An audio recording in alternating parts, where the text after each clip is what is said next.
Hi, this is Linda Nguyen signing in with one of my favorite people in the world, Melissa Johnson Hewitt, and we're just going to do a little chat today on this hot summer day in June.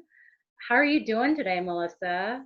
I'm good. It's sunny outside. It's nice weather. My kids are sleeping. It's a good day. Yeah.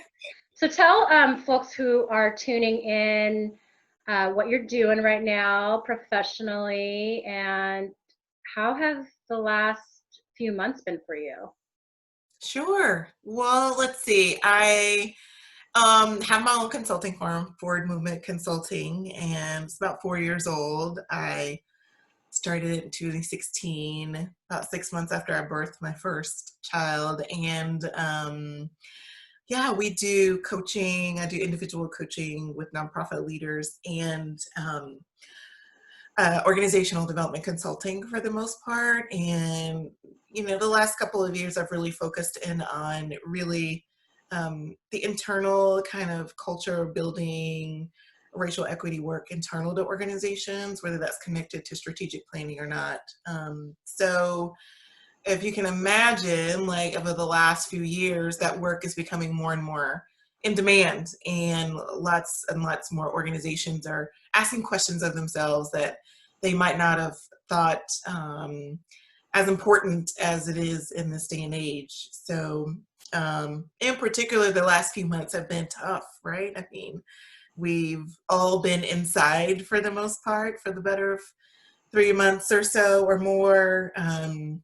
And in the midst of really going from being concerned, fearful about our health, we've kind of been also, recently impacted also by, the uprisings across the country as connected to, a few, murders of Black women and men across the country. And so it feels, this time in particular it feels heavy, important, and I think, my husband and I are both like history buffs, and so we're always asking ourselves at the end of the night, like, what are our kids going to remember about this moment? And we try to use that as a compass to figure out, what is going to be our role that we choose to play in it now through our work or through just our normal life as parents and partners. I love that. Sort of a nightly check-in A for the nightly two of you. check-in for sure. So specifically for the movement organizations that you work with Mm.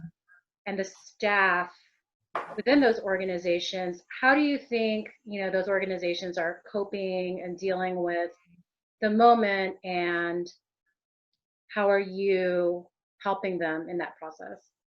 Sure. Well, I have to say, for the groups that I'm working with and that I've been in conversation with, um, I am positively, like I'm surprised in a good way. I think, the initial shock of what a global pandemic means and the fact that, um, people can't go into offices, you have to really retool how you work, canceling of a lot of events and things and work that require face-to-face contact.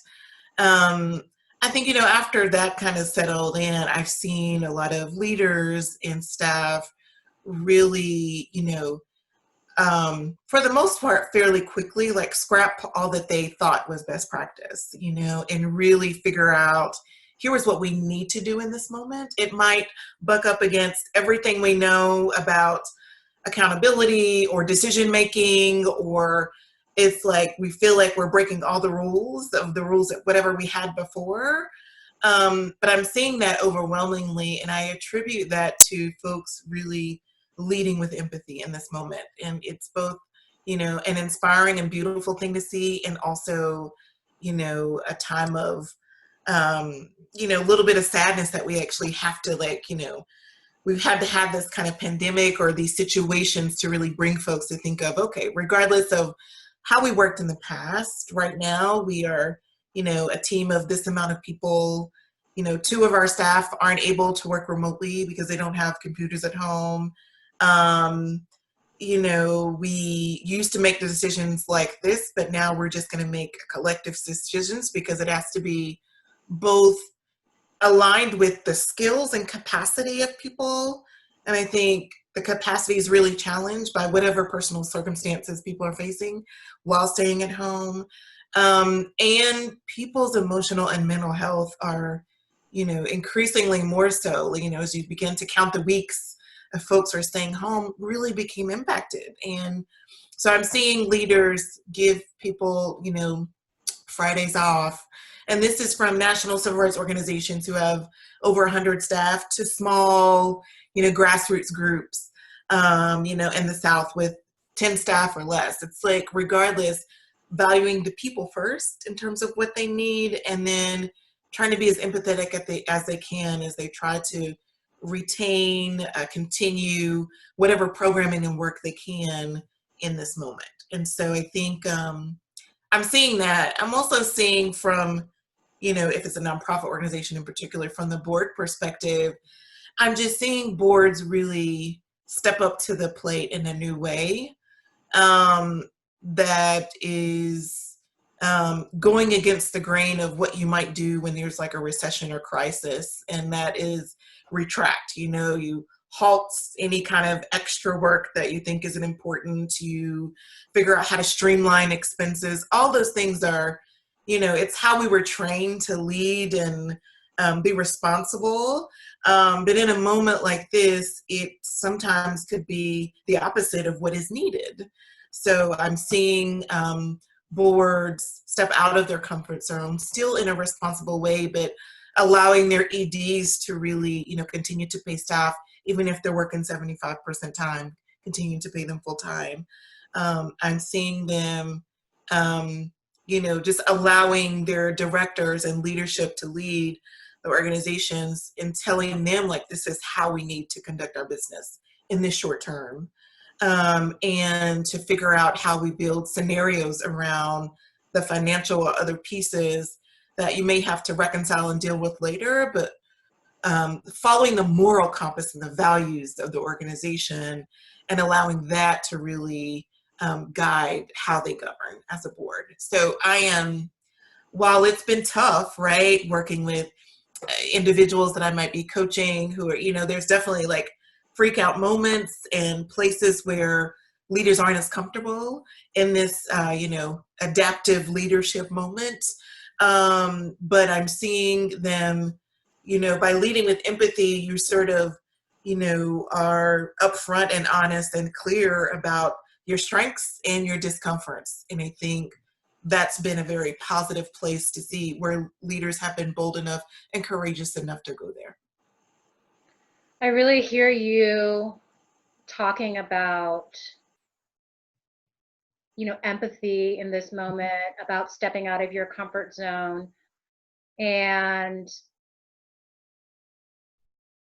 I think the moment, the national moment and the global moment sort of require that of us, right? Mm-hmm.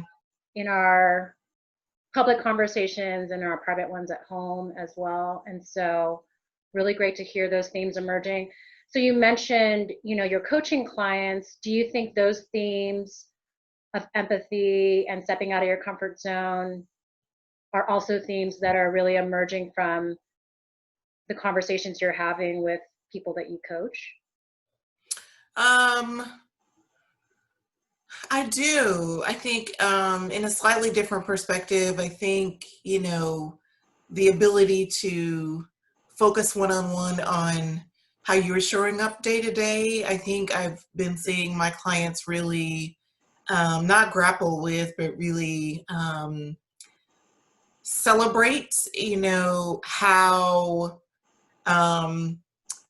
how flexible and adaptable they can be, and to choose to see that as a celebration. So I'm seeing folks exercise new muscles, prioritizing parts of their work or parts of their lives that they would rather not, but it calls them to do so. Definitely, if you know people are following your lead, in doing so, and being able to work through those, those little nuances and insecurities in ways that, undoubtedly through this moment and beyond just makes them a stronger leader. Just expanding their compass of situations and circumstances that they're able to navigate. And so I think, it also is a very, it feels very heavy for individuals too who are in that positional seat of decision making. Even if things have changed, there's still that burden that we have. The old structures are still there, even if you're acting differently. And so I just consider it a real privilege to be able to hold a very delicate place for folks to shed some of that, because I'm a social worker by training, and so I know the implications of what it's like to really be a leader who you're asked to, people come to you with problems and questions, and you're expected to find out and lead and give them guidance. And in this moment, leaders, it's more difficult to find space to just relax and breathe a little bit and have their own guidance. So I've been, I feel like I'm in a real place of privilege to be able to do that, and then to also be able to, hopefully share and support folks in ways that can let them know that that's okay, that that is part of, the more honest and authentic you can be as a leader, just makes you better, not just as a person, but as a leader of others too. So you mentioned being able to exercise some new muscles. If you had to pick some of the top ones that we should all be paying attention to in this new moment and navigating this new moment, what would you suggest to folks? Mm-hmm. I think one is, in the nonprofit structure as we know it, there's also the things that go into decision making. You have the impact that you're trying to achieve. Is this plan, or is this going to get us to the impact that we want to achieve? Is it going to reach the number of people that we want to reach? And is it, the best financial choice for the organization? All those things. There's a number of other things, but those are a few, right? So you generally have this like compass of things that you figure out. Here's a choice that we're going to make. And I think the muscle that I'm seeing here, experimented with and exercised a little bit, is what does your gut tell you? Like, what is the instinctual part of the decision that oftentimes it's not a deal breaker necessarily. Like, you could feel like, this, I would love to do it this way, but on paper this hits all the marks, so we're going to choose plan A as opposed to plan B. And so I'm seeing leaders exercise that muscle of what it's like to prioritize the feeling, the sentiment, the values behind what path you take. And I think, in theories, leadership theory and leadership development work, it's beginning to be talked about more. But traditionally, you don't have to, how we were taught and, where theory is now, like, you don't have to necessarily feel good about the decision. It doesn't necessarily have to be aligned with your values in order for it to be like the best and strongest choice for the organization. And so I'm seeing folks make different choices based on that.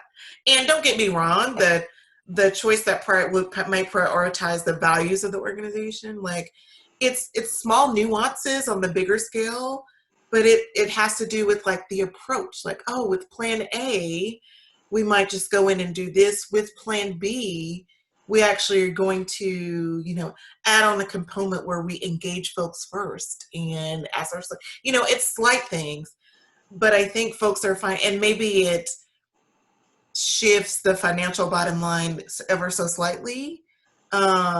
But in this time, it feels like the best choice, which on paper might not be the best one, you know. So I'm seeing that exercise, and um, I'm also seeing leaders experiment with their own definition of like accountability in the work. Um, just thinking about that differently, valuing that a little differently. You know, everybody's remote. You can't see what everybody's doing. You know, you might not can check on who's logging in where, and you know, some things that organizations might have cared about in terms of what they felt like was accountability shifts to really being like, hey, the accountability is in basically making sure that folks are open and honest with one another, that the work at the end of the day is done, even if it took a full team to do it. And so just stretching their notion of what accountability looks like. I'm seeing that as well. And then I think the other thing I'm seeing is just I'm seeing people just give people space, like leaders just give people space. And one organization that I'm working in is one thing to kind of offer, like, hey, there's some support. A lot of groups are saying, you know, or instituting kind of COVID policies where they give folks a mental health day or day to take, or you know, flexible hours, things like that.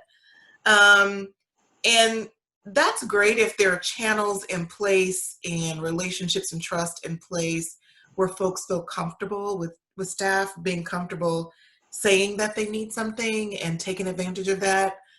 But you know, oftentimes, especially if you're in a movement organization, like, you know, your work is directly connected to what's going on. It's like you feel it, and you might not be able to ask or say what you need.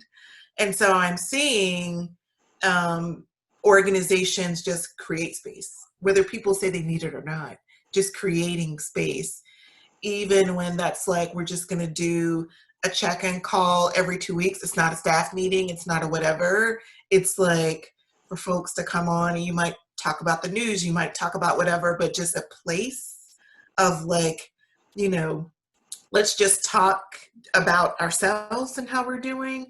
And I'm seeing, you know, leaders just giving their staff, you know, time and not making it as optional or, you know, saying things. They're just giving them space because, you know, it's hard to ask. It's hard to really figure out what you need in these moments. Everything feels so overwhelming. uh, you know, the human contact thing is real, regardless of whether you're introvert or not, introvert or extrovert. And um, gosh, our outlets that we turn to, our phones, our TVs, the radio, it all is compounding with the same type of information. And so it's hard to know what you need until you get to a moment where the just exhaustion is there. And so I'm seeing people just give people space. Um, and regardless of whether they ask for it or not. Yeah, that's wonderful. I'm glad to hear organizations are doing that. And I love this idea of just making these small, like incremental shifts Mm-hmm. that could potentially have, you know, bigger impact down the line. So before we sign off, just wanted to see if you had any, you know, parting words of wisdom for movement folks in this moment as we continue to navigate a range of emotions and turmoil. What would you say Mm-hmm. for a little bit of just guidance for folks? Um, I think particularly with the murders of Breonna Taylor and George Floyd, that feels like many are calling kind of like a second pandemic. And thinking of this as like, you know, a moment in history that feels really different than, you know, many of us. If you're, you know, I guess I'm sort of middle aged now, I'm 43, but like, you know, I've never quite lived through a moment like this. And so, so I think, you know, two things I would encourage everyone to read and learn about history, but also about this moment. It's like there is, I think there's a personal responsibility for everyone to like educate themselves, not just on the highlights of the day, but the history and impetus and what has led up to us being in this moment, particularly in the US. And so I have been, curious about, the top sellers of books, as the New York Times bestseller list and what people are reading and Amazon's top books that they're buying. It's like, it feels like people are, if you look at those things, it feels like people are hungry to learn, for language, for experience, for conversation. And I would say, so one, like do your own work, like do the reading, talk to folks who are like-minded or whatever. And I think the second thing I would encourage everyone to do is to, um, gosh, to figure out or to really explore, what their long-term purpose is. Some of our purpose is connected to our jobs, some of it is not. There's purpose in all aspects of our life, and I think the issues and crises that we're experiencing now are, impact every aspect of our life. Like we literally are staying at home, because of the health concerns. Like, public schools have been closed across like things that we haven't seen before, not in recent, the last 50 years or so.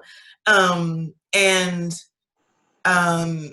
you know, little Black kids are like, like there's fear of, particularly Black folks right now, about just like, walking across the street. And it's not like a new fear necessarily, but like everything feels so ripe and raw. And so I think starting with yourself is really super important, and figuring out like, what you need to learn and then what you want your purpose to be. And you might not have the tools or skills or be in the right place or have the right network yet to have the right conversations, but doing some of that initial work would go a whole lot towards us all collectively, making the most of where we are now and making sure that how we move forward in the future is different, and leads us to more resolution and less conflict. What a note to end on. Yeah. Thank you so much for talking today. I'll make sure to put your contact information in the description area so folks know how to reach out to you. Absolutely. So appreciate your time and wisdom as always, and I'm so happy to share it with more folks. Awesome. Thank you so much, Linda. Really appreciate the opportunity.